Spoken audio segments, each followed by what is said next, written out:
Alright. Isuzu Highlander. Ating makina niya ay 4GE1. Hindi mo na siya ako. 4GE1 Isuzu Highlander.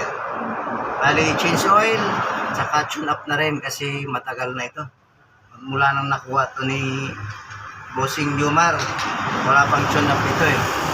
So, pina-tune up na niya, diretso ngayon. So, ngayon lang ito na-tune up. Ilang years na? 10 years. 14 years, ngayon lang kumakatikim ng tune up. So, siyempre, na-update ko na yan, update center. Sa rocker arm number 1 tayo mag-umpisa. So nasa uno na ito. Susukatin natin. So, ayan, malalayo. Tagal ba naman din na tune up. Okay, bibigyan natin to ng clearance na lalagay kong clearance, valve clearance ay